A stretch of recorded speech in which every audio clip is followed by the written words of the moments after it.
Good afternoon, everybody. It is 1 minute before noon, and we'll let parents and families join over the next few minutes, and we'll get started at 12:01.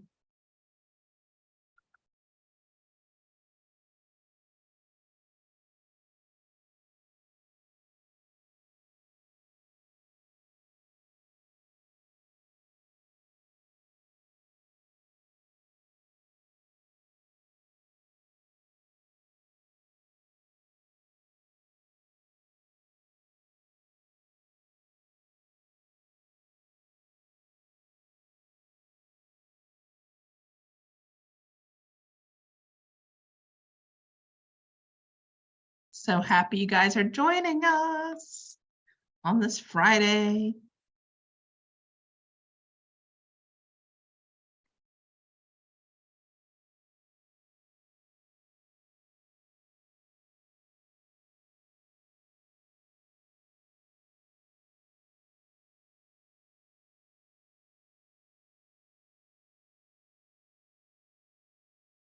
We're looking at the numbers coming in. It looks like this is going to be our largest live webinar to date, so really excited about that.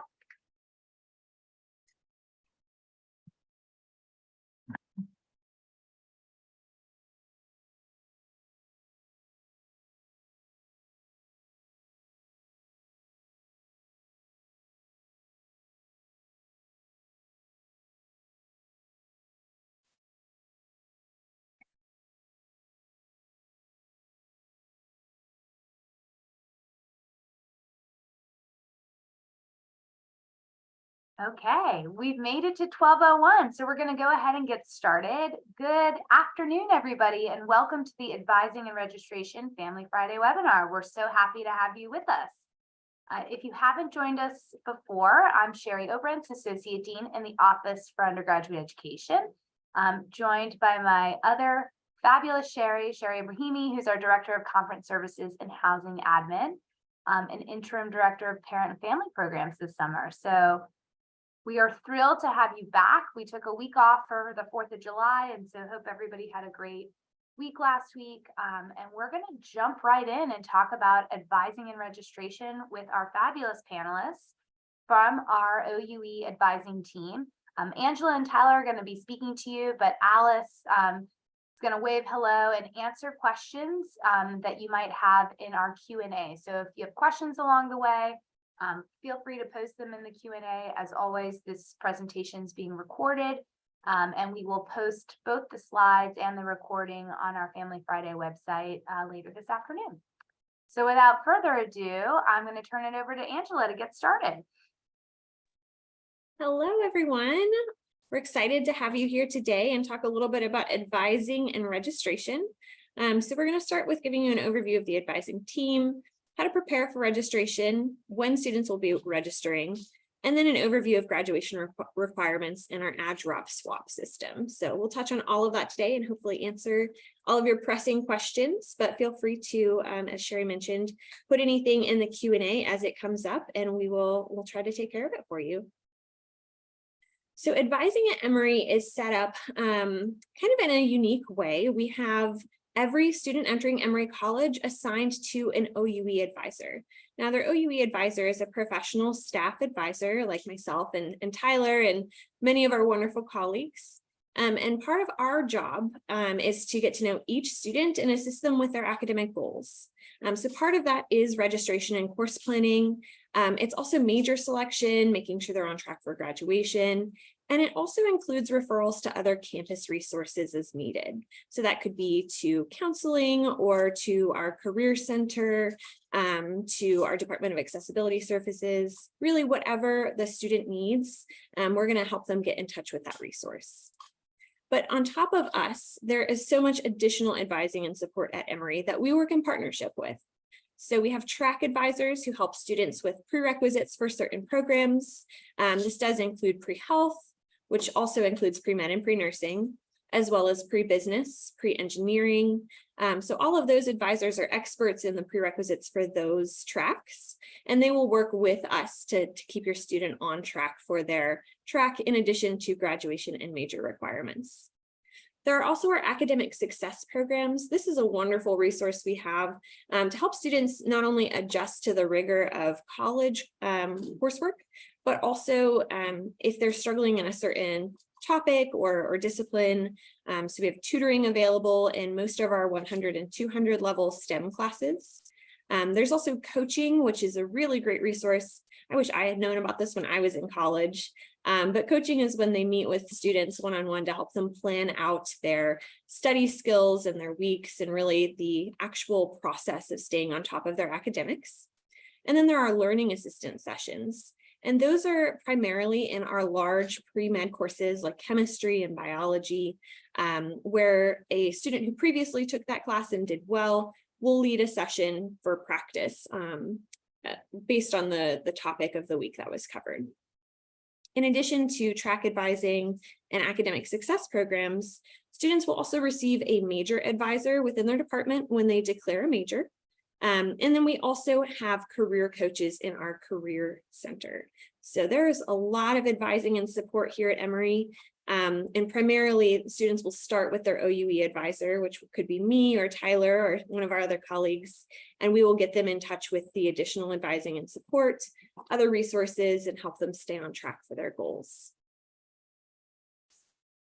Before we move on, Angela, and I know you'll talk about this too, one thing that's really unique about all the additional advising and support is that students do not have to wait to use those services, and they don't need a referral from the OUE advisees, the Office for Undergraduate Education, to access them, which is really great. With the caveat that major advisors, they have to declare their major to get that contact. But with track advising, with the academic success programs, and with career coaches, those are all available to students the minute that they step on campus.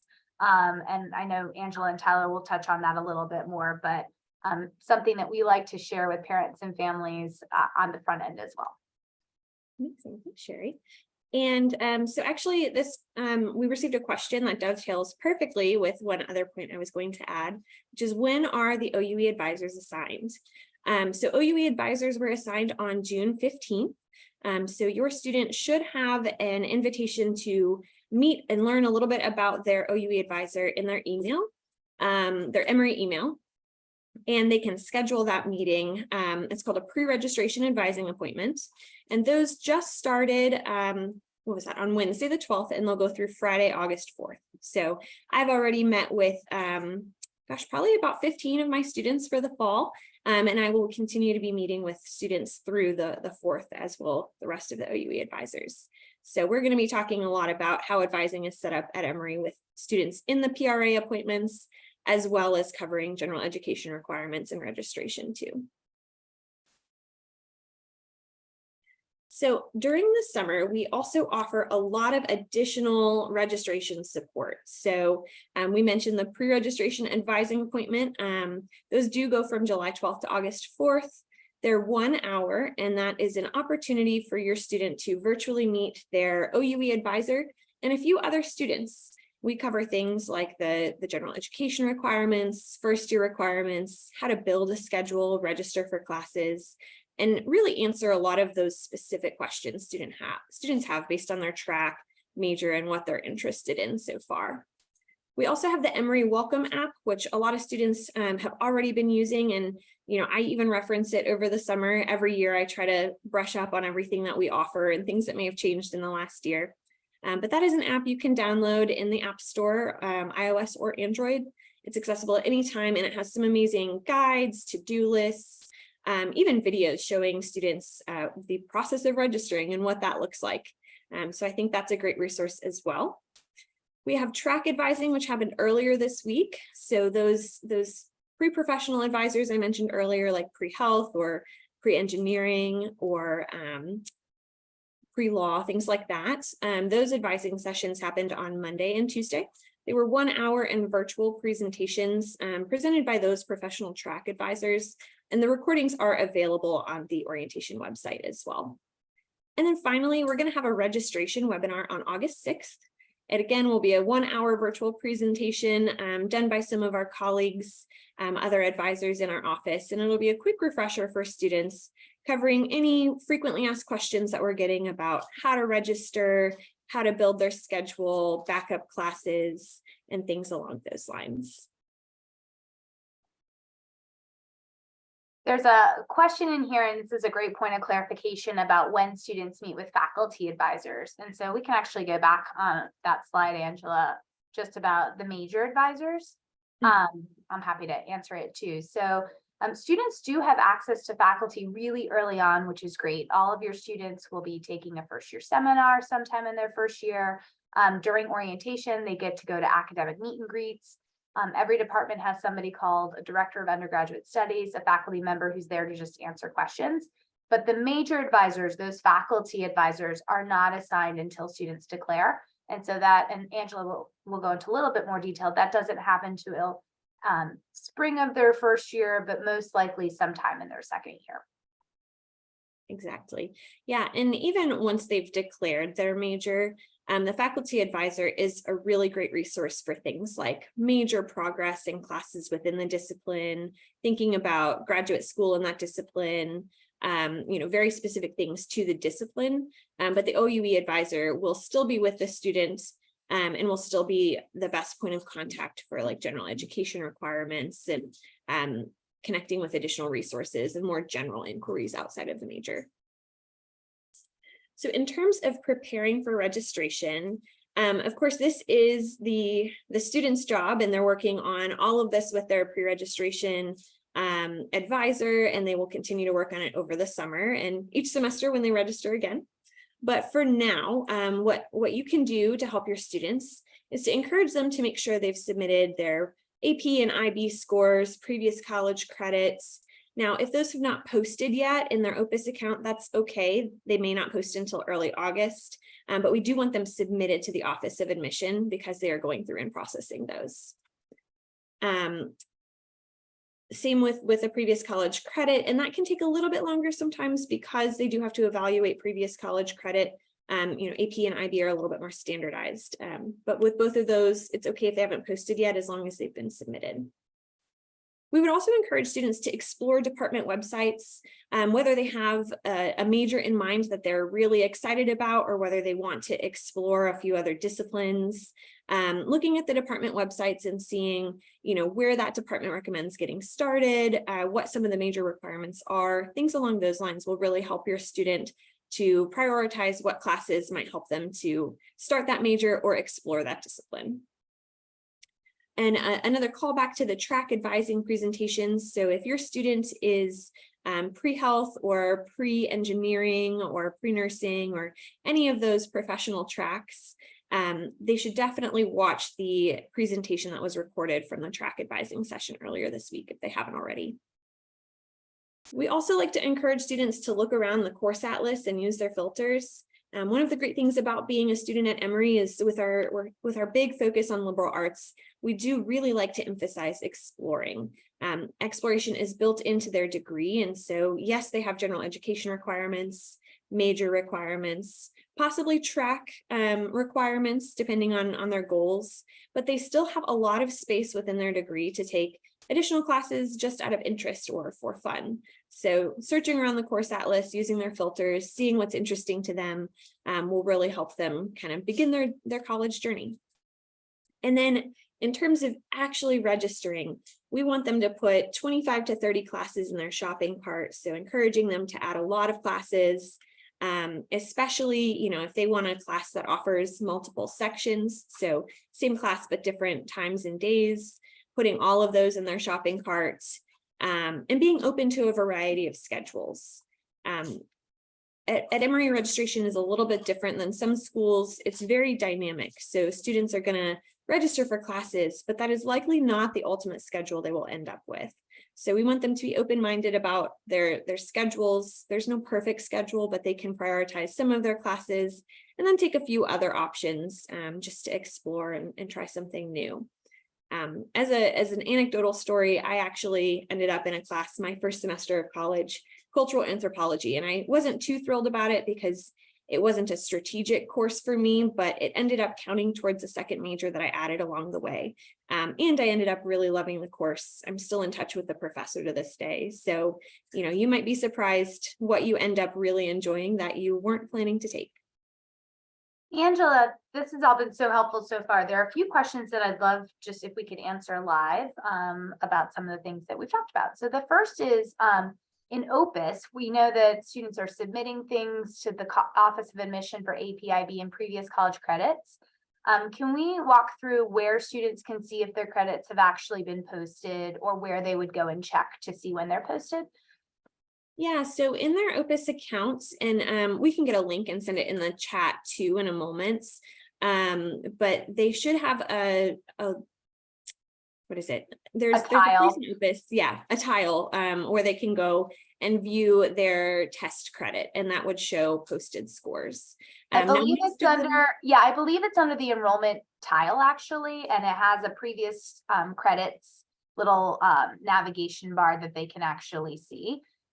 Because admission is processing over 1,400 of these right now, it's not instantaneous, right? And so students have to get their scores, if it's AP, from the College Board directly to admission, from their IB diplomas. The transcripts, if they have previous credits from other universities, takes a little bit longer because there's a form and transcripts to review. So our admission processing team is amazing, but they're processing them all in a really short amount of time. And students technically have until the end of the first semester to get all those in, but as Angela mentioned, we really want students to submit those now. Yeah, and most of them won't be posted. I think in the meetings I've had so far, I've had one student whose AP scores had posted, but I think he sent them in early June. Yeah. There was also another question, and we can put this in the chat too, about when the timing of the August 6th registration webinar. Do we know the time of that? Yeah, I believe that is on the summer registration webinars page, but we'll send that link in the chat. Great. And the recorded track advising sessions are also on the orientation page under the events, the summer virtual events page. So all of those postings will be there. And so easy to find as well. Yes, and it looks like the registration webinar is Sunday, August 6th at 1 p.m. Eastern. And the Zoom link is on there as well. So I'll send that link in the chat. One other thing about the APIB credits, because we only accept 12, up to 12 credits for credit. And we'll talk about this more. There is an opportunity to change which ones show up on your credit throughout your first semester. There's a form. So the admission team does their best just to kind of post things, or if this is a great example, sometimes students will take both English Lit and English Slang and they only get credit for one. So they'll just make the decision for that. But there's a form that students can fill out if they want to swap which ones those are. So really easy to do. Exactly. Yeah, and if that's a question your student has, we can chat a little bit in the PRA, but it's probably a decision that your student will end up making in the fall semester after we've gotten to know them a little bit better and better understand their academic goals. Yeah. And then finally, just there is an APIB equivalency chart. It's in the Emory, linked in the Emory Welcome app, so that students can see which scores are needed to get credits posted here at Emory.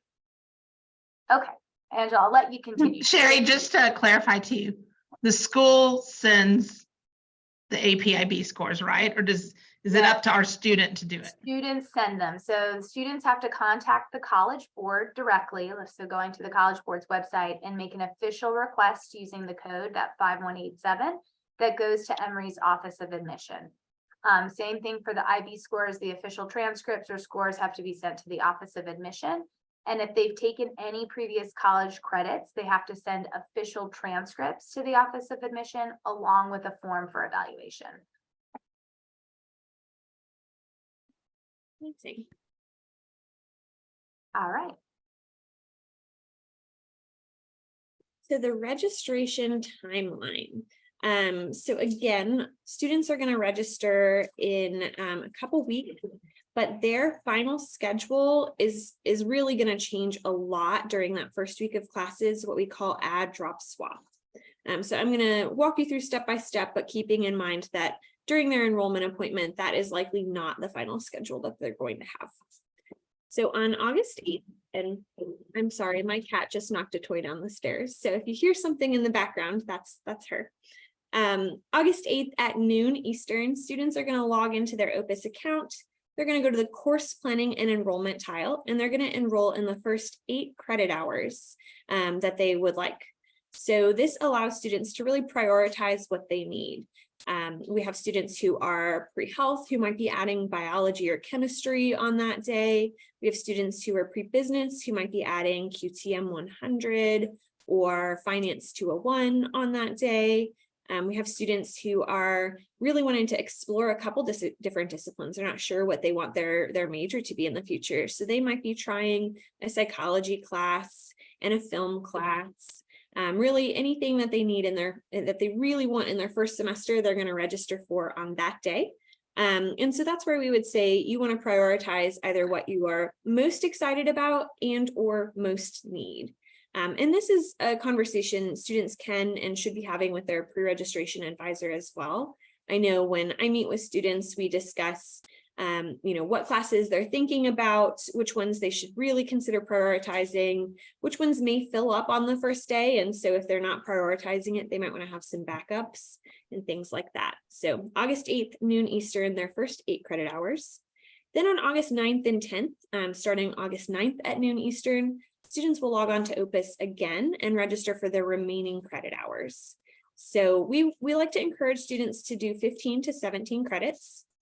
This keeps them on track for graduation in 4 years, but it also allows some flexibility if students need to drop or withdraw from a class at a later time. So all students are full-time at Emory, which means they take between 12 and 19 credits. And if they aim for 15 to 17, if they need to withdraw from calculus halfway through the semester, something comes up. I've had students get a concussion playing intramural sports before and really, not want to finish out calculus because they know that they're not going to do their best. Something like that does come up. Students have the option to withdraw from the class through a certain date. And as long as they maintain 12 hours after the withdrawal, then they're able to do so. So that could mean, 15 minus 3 for calculus is still 12. If they weren't in 15 credits and the withdrawal would take them below 12 credit hours, then we would run into some challenges because they still have to maintain full-time status. So that's really protective, again, for staying on track for graduation, but also in case anything does come up. With that in mind, I also want to just highlight real quick, about 60% of students will at some point withdraw from a class, so that's fairly normal. So we really do want to make sure that they have the ability to do so if needed. So students in this main enrollment appointment, the main goal is to get into a full schedule, so 15 to 17 credits, and then at least 1 or 2 classes that they really need to move forward in their major or track or in their exploration of what a major may be. The rest of the credits that they register for on the 2nd and 3rd days, those we want them to have an open mind, try some things out, and then be aware they can make adjustments during add drop swap. So then add drop swap starts on August 22nd at noon. Students will be on campus by that point, and that's also when the wait lists will start running. So wait lists cannot run until everyone is in this add drop swap period. So you won't see any movement until then. But because of that, that does mean add drop swap is really dynamic.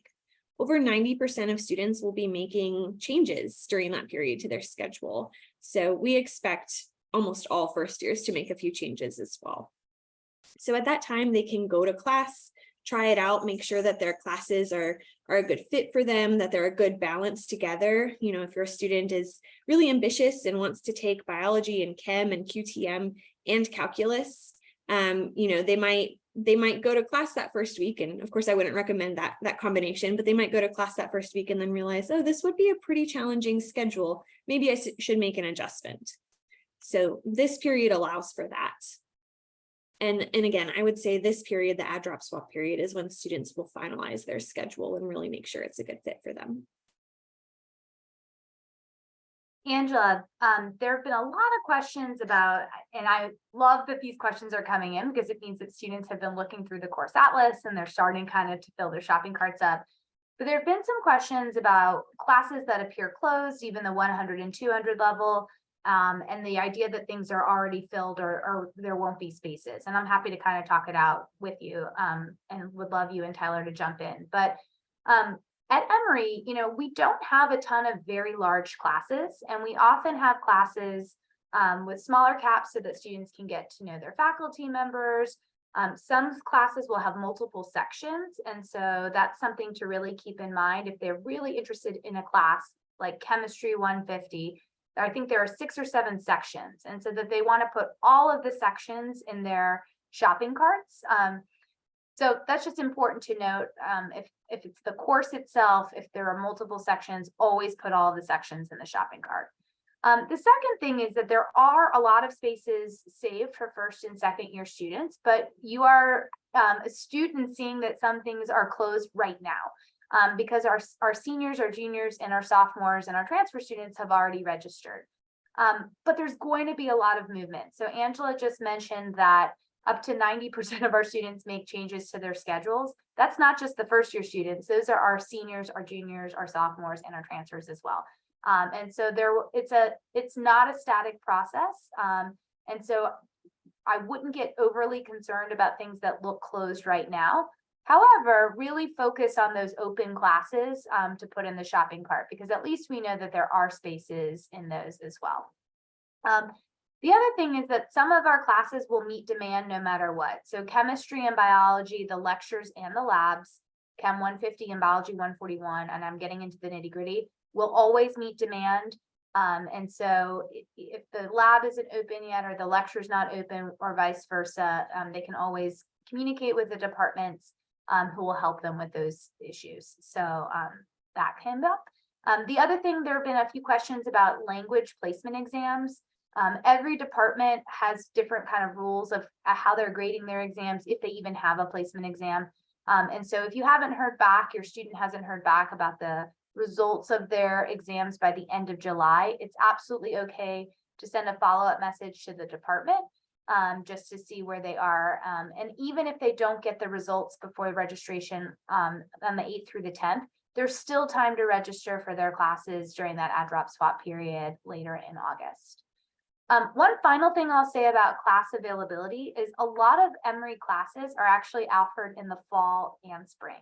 And that's by design because we know some of our classes are small. And so as your students are thinking about registration, Angela said this, I will reiterate it. I think Tyler will probably reiterate it too.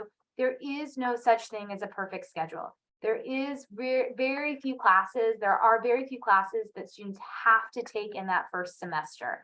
And so kind of thinking about the first year when we get into graduation requirements and first year requirements as a fall and a spring, and saying, okay, cool, I didn't get it for this fall, but I know it's offered again in the spring, I think will help reduce some of that stress of I have to get it in the fall, because there are very few classes that you have to take in the fall.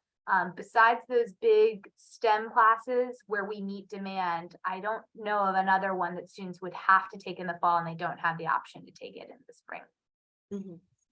Yeah, and I would say too, their pre-registration advisor will be going over if there is anything they really do need to take in the fall. And I did see someone asking about what if they get into a science lecture and not the lab. That would be what we would use the add drop swap period for, is adding that other piece of what they're trying to take. So in talking about language placement exams, I got a few more questions too. All of our language departments have different rules about whether they have a placement exam or not. So if you know of the language that you're interested in, go to that department's website and you can click around to see if there is a language placement exam, whether you have experience in that language or not. Some might have it, some might not. And a lot of our students continue or take their languages in their first year, but a lot of them will wait until their second year as well, or even their third year. So it is okay if that is not the one that is taken in that very first semester. And these are great questions to be brought up with the pre-registration advising appointments as well. Mm-hmm. Yes, and all of the language placements are listed and linked in the Emory welcome app too. So your student should be able to find that there too.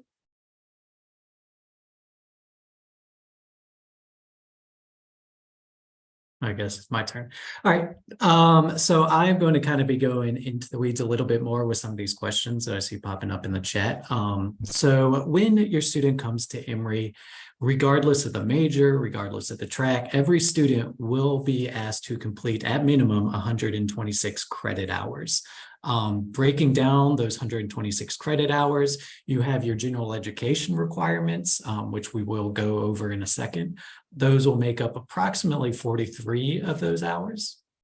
In addition, depending on the major, the student will have to complete anywhere on the lower end of 34 credits to the upper end of 64 credits to complete a major. Every student at Emory must complete a major, so they can't just take class, and then expect to graduate. Unfortunately, a major must be declared and completed at some point. And then again, depending on the major, we'll also gauge how many credits are required to complete that major. So just between those two requirements, a student's not going to meet that 126 threshold. So that's where that exploration component comes in. That's where we want students, especially in their early time in their academic career, to explore classes and areas of interest, because you never know where that class could lead. Like Angela mentioned, she took a class, wasn't pumped about it, however, found herself pursuing more classes in that same field because of an interest sparked by an exploratory course. So that's definitely something we encourage students to do. And that may lead to a second major or a minor. So students at Emory have three options in order to complete a degree. So there is the one major. A student can also complete a major and a minor. And then the third option is a double major or two majors. Regardless of the option they choose, however, again, they must complete the general education requirements. They must complete the majors or minor requirements and hit that minimum 126 credits. But again, we keep harking back to this point because it's something that we believe very strongly in with this liberal arts degree is exploring options. The first year seminar that students take, and it as an excellent example of when a student can explore areas of interest, or even those introductory 1 and 200 level courses are excellent options too when exploring different fields which may spark that newfound interest. This also comes to play, and this has also been mentioned, the fact that students can't even declare a major until their spring semester. So this first semester, students come in, they may be, during our PRAs, pre-registration advising, telling me I'm biology. Well, cool. However, you still can't declare it until the spring. Another thing that happens, and I see it all the time, and I'm sure Angela does as well, you speak to a student, they're gung-ho about a major, you see them again the next semester, and they've completely changed paths. So that is a common thing, and nothing to be alarming about because it does happen. But again, that kind of builds in this idea of exploration. And it was also mentioned, we like students to hit that 15 to 17 credit per term limit, just because it keeps you on track for a nice traditional 4-year graduation. And that's the goal with everything, is ideally to get in, get out, and move on to the next thing. So that helps keeping students on track. And then two, it gives you that little bit of a cushion in case something were to happen and you do have to withdraw or drop a course, you're still staying above that 12 credit minimum. So it's not going to be anything that's going to impede your progress. I have some fun just numbers to go along with some of your slides, Tyler, that I want to share too. Why we don't let students declare their majors in the first semester is because we don't want students to feel locked in. And actually, there was just a question in the chat that said, but my student knows. And that's absolutely okay. It's okay that they can know. Knowing is great, and if they feel confident, that means that they can go to that website and look at the requirements and kind of make a plan. That's not a problem. But changing your mind is totally normal. And we do every summer, we ask students about their academic interests in July, and then we ask again in November. And consistently in the last 5 years, 65 to 70% change their mind in some way or another. That could be adding something, that could be taking away. So just wanted to put that out there. The other thing is that only about 25% of our students end up declaring a major in the spring. And so if that tells you anything about like the readiness to commit, it's okay. I would say then another 25% may declare their majors in the fall of their sophomore year. And then we really ask that all students have declared at least one major by the end of their sophomore year. And that's when we see most of those declaration of major forms coming in. But, you know, on the other hand, if your student really is short, it's okay. They have no problem tracking it out. The OUE advisors can easily look up major requirements as well and help students kind of make that plan, even if they don't have the major advisor assigned to them yet. And they can talk about things like when they want to study abroad or when they want to do other things. We have a class this fall called ECS 101 that all students take. And there will be opportunities for students to be thinking about some of those other things and mapping out their schedules too.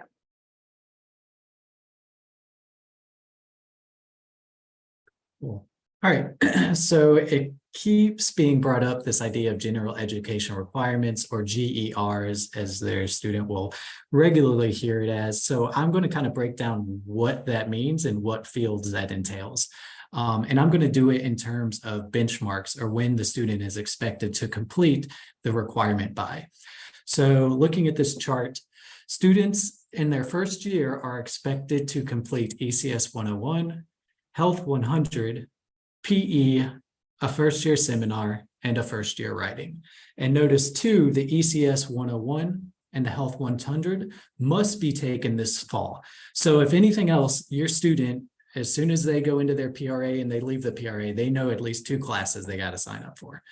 Beyond that, they can kind of build it out with the other classes, whether it's major classes, exploration classes, first year writing, first year seminar. But ultimately, you know, we want the student to fill their schedule out with that 15 to 17 credits. So what that means is the PE, first year seminar, and first year writing can be completed either in the fall semester or the spring semester. Students often ask, which one should I do first? There really is no right answer. A lot of students may be coming in with AP credit for the first year writing, so that takes that off the map. Some students might see a first year seminar that just sounds awesome and they want to take it as soon as possible. That may be something they target for the fall. But in terms of those 3 other first year requirements, you know, it's completely up to the student on how they want to complete them. Then the next section we'll look at is the exploration section. Students are expected to complete these courses by the end of their second year. In this, we have the humanities and social sciences, and then on the other end, we got the more STEMmy, natural science, and quantitative reasoning. So again, the idea behind this is to create a more well-rounded, educated liberal arts student, and then again, potentially opening up a new area of interest for your student as they progress through their academic career. Then the next one we'll look at is down here, the belonging and community general education requirement, which should be completed by the conclusion of their 3rd year. This makes up a fairly new requirement, referred to as the race and ethnicity requirement, and also the intercultural communication or foreign language.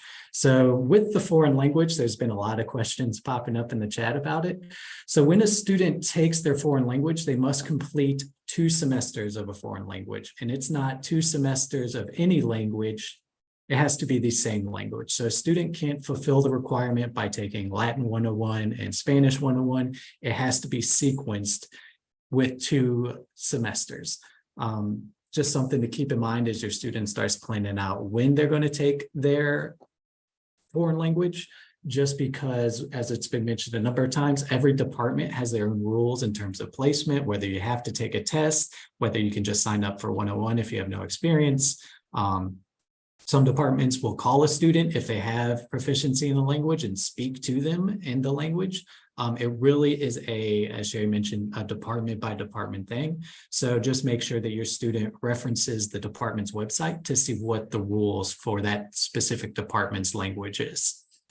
And then the last GER is the experience and application, which must be completed by the conclusion of their time at Emory. And typically this will be fulfilled within the major. Oftentimes this can be an internship, a job, a research opportunity, things of that nature. And that's where also your major advisor will come in and assist them in trying to land this particular GER. And then one last thing I forgot to mention, because it kind of ties in with both the experience application as well as the writing component, is a student is also expected to complete two continued communication courses. What these courses are they pretty in-depth and intense in terms of writing and researching. So we oftentimes, what I would recommend students do is not necessarily address it in your first year, because what the student may find is that when they declare a major, the major may have continued writing requirements within it. And I think it was brought up earlier in the chat, but again, anytime that a student can take a class and it can fulfill multiple sections, so whether it's a class that is required of a major and it fulfills a GER, you get credit for all that. So you're allowed to, I think the term double dip was used. You can double dip. I've seen instances too of classes that may touch on 3 different GERs, even instances of 4. So it's something I recommend students explore because it can help too in cutting corners where they may want to cut corners in order to take more classes in areas of interest.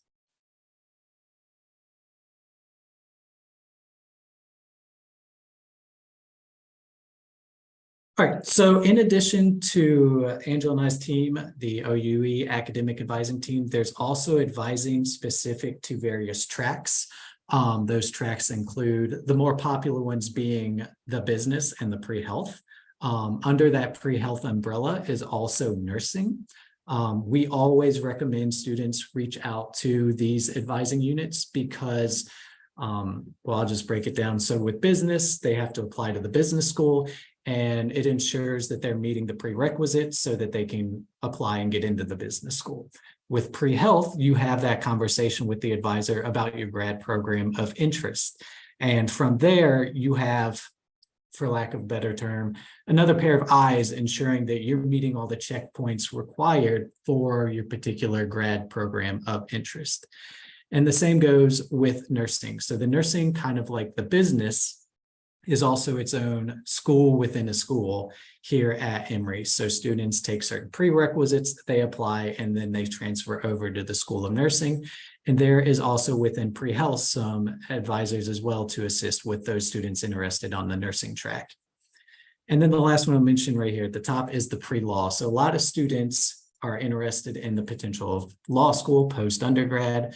And since there is no law degree or a traditional track towards law school, the pre-law advising helps students in kind of plotting out what classes could help with the LSAT, build up those skills, what it looks like to apply to law school, how to prepare, and things of that nature is definitely a conversation they could have with the pre-law advisors. Then the last one is the dual degree advising. Angela is part of that. She assists with this. And for the students interested in the dual degree engineering degree, those advisors can definitely assist with linking up the requirements for the completion of that particular degree. And then lastly, the career community panel also assists in students kind of finding a place for themselves within Emory and kind of pursue potential areas of interest within certain fields within careers of interest.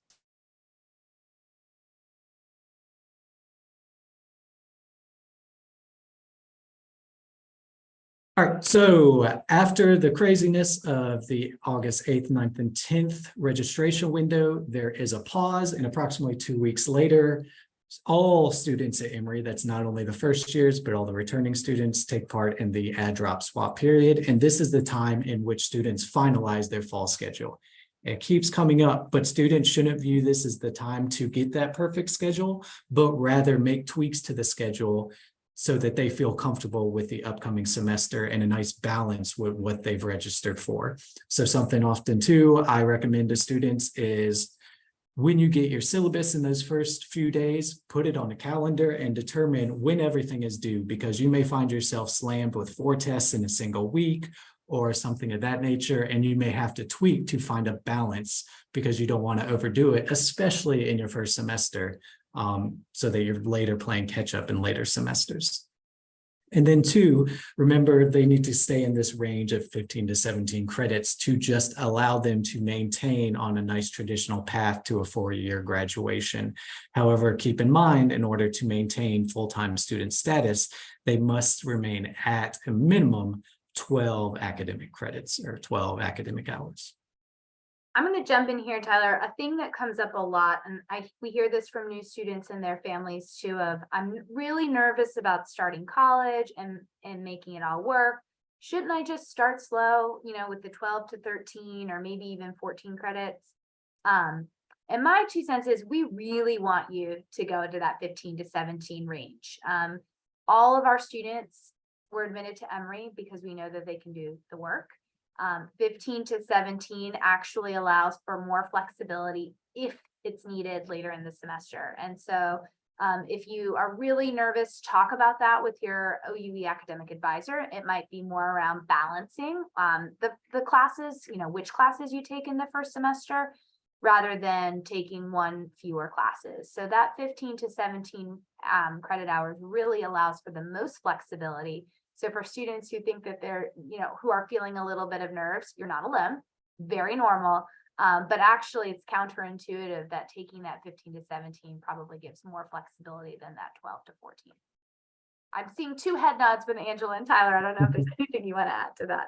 Yeah, for sure. And then 2, what I would recommend too, a lot of times a student asks what a balanced schedule looks like. So especially as you're acclimating to the rigor and the freedom of a first-year college student, typically I recommend a student balance out their schedule with the, maybe more STEMier style classes where you're doing the lecture, study, test, repeat versus the more humanities-based classes where you're, participating in discussions, doing research, writing papers like that. So you're balancing the 2 styles. So you're not too heavy in one or the other.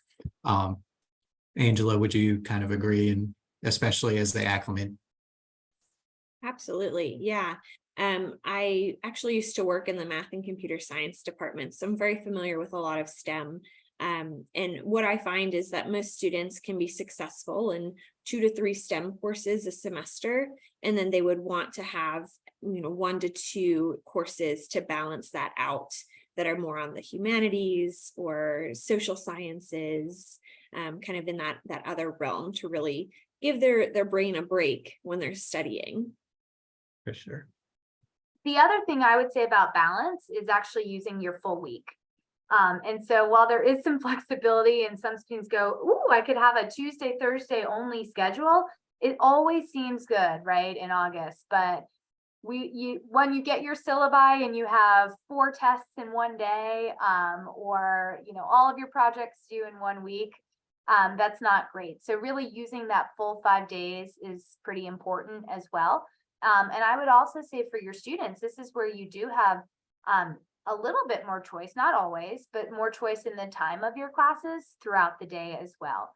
And so it might not work out that way. Sometimes you have to take 8:30 calculus, and that's good. Then you're done at 9:45, but or 9:15. But other times you can kind of spread things out through the day and using, maybe the middle of the day to do homework instead of doing things at night, the typical high school style. So that kind of using your time widely and balancing your schedule means not only the courses, but the days of the week and the time as well.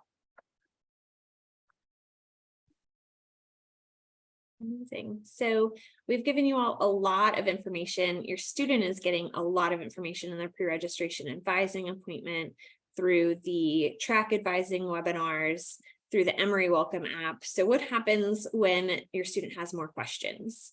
The great thing is we have a lot of support built in already. So we have drop-in hours, and this is our general schedule so far. August 7th through 10th. So that is when students are going to start registering on the 8th, 9th, and 10th. We have drop-in hours offered that week virtually. There is a Zoom link that will be posted on our website. It will also be emailed out to students at their Emory email. So they can hop on and ask, for a last minute review of their classes on the 7th. And, if there's additional things that they should be thinking about with prioritization, if they should have more backups, they can log on to these drop-in hours on the 8th or the 9th or the 10th if they're having trouble figuring out a backup option. Maybe the backup options they chose ended up being more popular than they expected. So we have advisors available. I'll be on many of these shifts. Tyler will too, to answer these sorts of questions and to help students navigate what it looks like when their schedule turns out different than they initially planned for. And I think just about every student will have a different schedule than they're planning for, and that's okay. And that's also why we offer these drop-in hours to help them navigate that. On August 21st, that is going to be still a little bit during orientation, but I think the parents will be headed home by that point. We'll be offering in-person drop-in hours for students in advance of add-drop swap opening. So they can come by and say, hey, here's where my schedule landed during pre-registration. I want to make some changes. How do I do that? How do I strategize joining wait lists? I might have joined a wait list incorrectly. What can I do to fix it? Those sorts of questions will be available to chat about in person on August 21st. And then we'll also offer that same type of advising on August 22nd when add-drop swap opens. And that one will have in-person and virtual options as well. And this is, again, still before classes start. So students can come by and ask us, how to join waitlists. Maybe at that point, they did find out they joined a waitlist incorrectly. And what can they do to change that? Do they need to drop a class? Do they need to drop the waitlist? Things like that. And then finally, during add-drop swap, when classes start, August 23rd through September 6th, we're going to be offering drop-in hours for that time period as well. So if a student goes to class and decides, you know what, this class isn't for me, or I haven't balanced my schedule very well, and I need some help making adjustments, we're also here to talk about that. I know Tyler and we do a lot of drop-in hours around that time, so we've heard it all, I think, but we'll be here to support your student. One of the neat things about our advising team, and Angela, you kind of referenced this, but during all these add-drop swap and virtual appointments, our whole advising team is available. And so it's not making an appointment or feeling like you can't meet with your advisor. All of our advisors are so well trained and know how to answer these types of questions. And so your students should not feel alone at all during this process. And there is no such thing as a bad question. This is new for everybody. This is new for all 1,450 of you. So for your students as well, and for parents too. I know it's nerve-wracking to kind of let the reins go sometimes, but really your students are in great hands, and there is a lot of support available if they seek it. And so we're trying to make that as easy for them to get to as possible during orientation week and the first few weeks of classes. Amazing. So these are some of the key dates for the fall semester, and I wanted to go over them so you have a frame of reference of what your student will be doing this fall. So as we've mentioned several times, add-drop swap is from August 22nd through September 6th. Everyone will be making schedule adjustments then. When that ends, their schedule is mostly finalized, with a couple exceptions, and I'll get to those. Classes start on the 23rd, Labor Day, so there are no classes on the 4th. And then September 20th, that's what we call our extended drop deadline. So when I said students stop making adjustments to their schedule, they can stop adding classes or swapping classes on September 6th.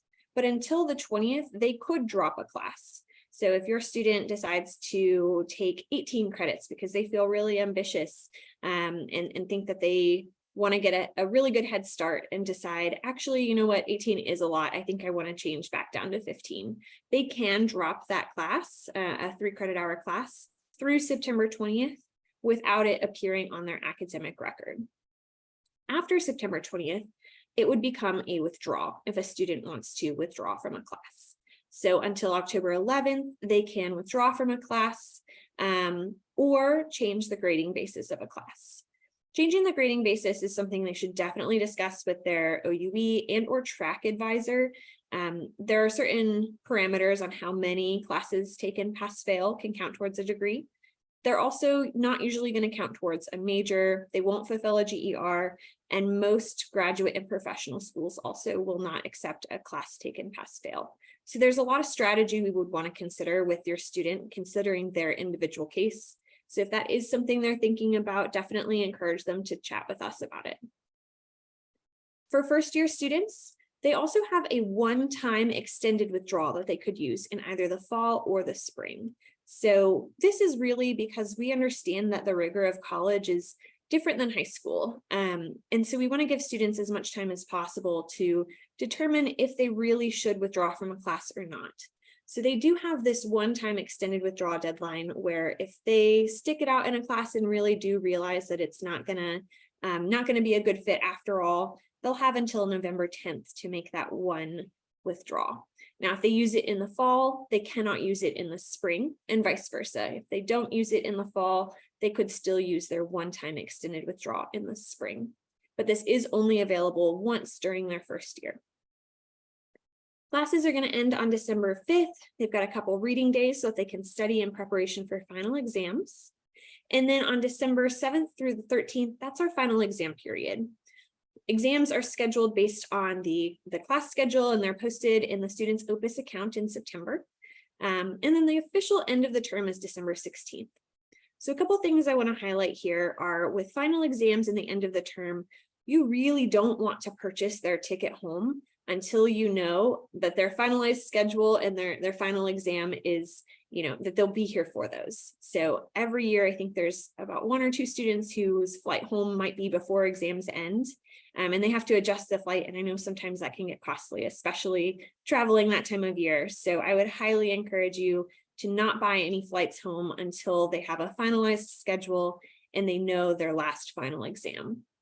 The other thing I want to emphasize about the key dates for fall is they have so much time to determine if this schedule is correct for them, right? If they need to drop a class, if they need to withdraw, and they have that one extended withdrawal deadline too. So as long as they're maintaining full-time status after any schedule changes, they have plenty of time to make sure that things are the right fit in case anything comes up.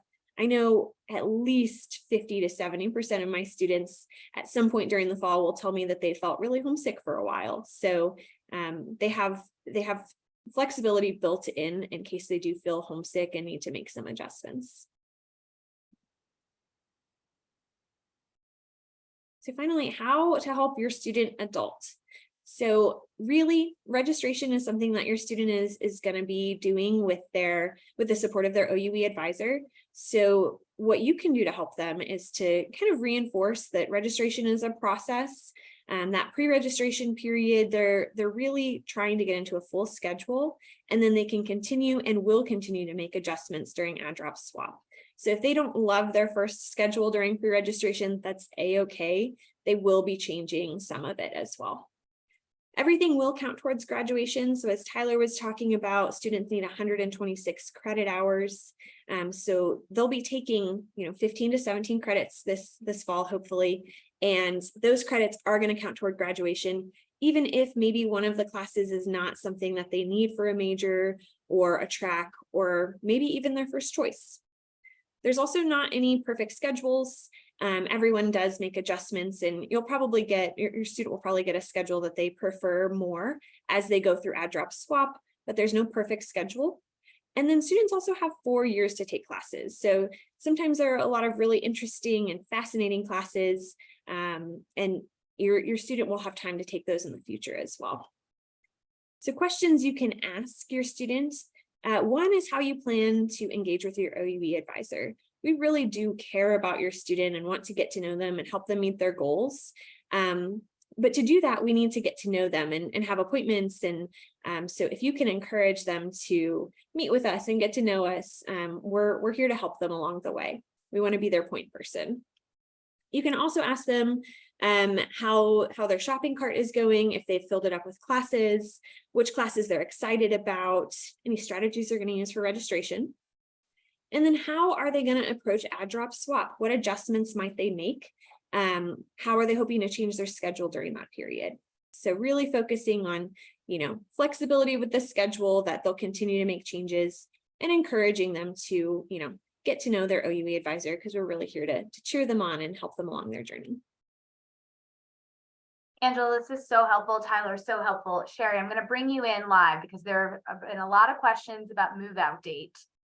So this is important for our parents and families to hear, especially before they buy tickets home. And Angela said it, but we're going to say it again.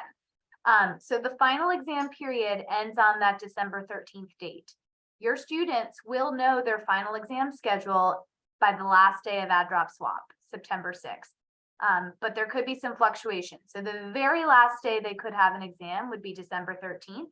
And the first year residence halls do close on December 14th at noon. So the 14th would be the very last day that they could fly home. So do not book tickets for the 15th or the 16th or the 17th or December 25th. But there's a chance that they could go home earlier. And typically we recommend that they are home within 24 hours after their final exam. But they won't have their final exam schedule until September 6th. So if you can hold out till September 6th, that's ideal. If you're really like, I have to get that ticket today, I think December 14th is a safe date. But Sherry, this is your expertise. No, that's exactly right. Thank you for bringing that up, Sherry. And there's, this is always a question. So just as soon as they have their schedule locked in and after add drop swap, I would encourage you to purchase your plane tickets after that and know that we close the halls the day after the finals. And we do ask, that you all leave 24 hours, after your last final, if possible. And as we're talking about going home for winter break, it's so hot here in Atlanta. I can't believe we're talking about winter. But the residence halls open in January, and it's the Sunday before the spring semester begins. Sherry, do you have that date offhand? Yep, I'm pulling it. I should have it memorized. As Sherry's pulling that, we just want to really thank Tyler and Angela so much for this helpful information. I know we typically like to have our Family Friday webinars end by 12:30, but this was really important content. So we took our full hour. A big thank you to Alice, who is answering a lot of questions behind the scenes as well. If you haven't bookmarked the Emory College calendar, Google Emory College calendar, not the registrar. That's a good one with all the important dates as well. So thank you all so much. Next week, we're talking about housing, dining, and residence life. So we will 100% have all those dates ready for you. Yeah, it should be January 7th, Sherry, right? It's that Sunday. It might actually be the next Sunday. You think it's the next Sunday? I do. I actually think spring semester begins after MLK this year. Oh, wait. Okay, I'm looking at the academic calendar. So we will have all those dates next week. You'll hear from housing, dining, and res life. And then the big one where students are invited July 28th about move-in and orientation. We're really excited to share all of those dates. The orientation schedule. No, it's the 7th. So we are good. Anyway, thank you to everybody. Thanks, Angela, Tyler. Thank you, Alice. And we will see you all next week. Have a great week. Thank you. Bye-bye.